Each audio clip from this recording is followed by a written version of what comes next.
Alright everybody, welcome back. I bet you weren't expecting this morning, especially if you're from Florida. An earthquake, a 4.3, at least a reported 4.3, we'll get into that in a moment, just east of Lake Okeechobee. Right here you could see this was a 4.3 registered earthquake at 5 kilometers in depth or 3.1 miles. Now the reason this is a weird situation is because one, the USGS has not reported this, but another agency has. And that you could see on these details right here on Volcano Discovery, a magnitude 4.3 earthquake 23 miles northwest of Wellington, Palm Beach County, Florida, in the United States, now 12 hours ago. So here is the image, 5 kilometers in depth in the Florida Peninsula. Here is where the data came from, IETI. That is another company or group of people that have sensors and can record and put out data to the public about earthquakes. You can see the primary data source right here is, again, IETI, or however this is pronounced, and this is a second report. The last report had closer to 500 people reporting it, and you can see the same details here, 5 kilometers at 4.3 in strength. Now this is where things get weird again. Now what I did was I went down to Google Earth, as I showed you earlier, and I found out where the epicenter, or at least where they're saying the epicenter of this earthquake is, and it's right here in the middle of this farm, off this highway. It looks right here. So I went over and I looked at this area here at Osceola Farms, and I actually called them up, and I spoke to a nice lady there. I let her know who I was.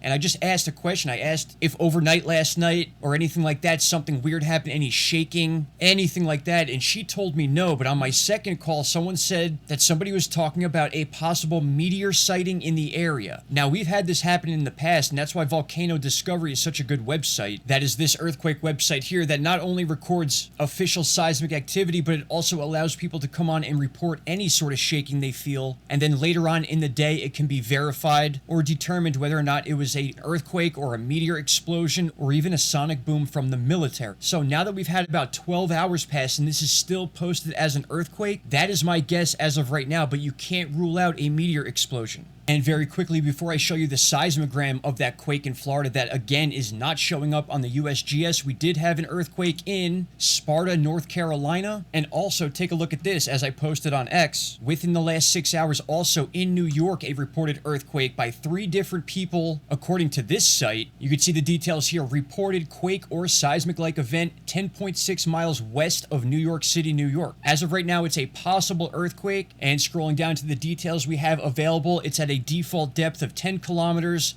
highly uncertain at this moment, and as I said before, 3 reports on this possible earthquake. Not only that, but once you have a seismogram that is made for an event, 99.9% of the time, that means there was a seismic event, and right here we have that chart. It was created after the IETI agency determined this to be an earthquake, and that's how we have this data now. Alright, my friends, that is what I have for you on this situation. I'll obviously be posting more about it on X and all the other social media we have here. Please share this video and let me know your thoughts down below, and I will talk to you all very, very soon. Take care. Bye-bye.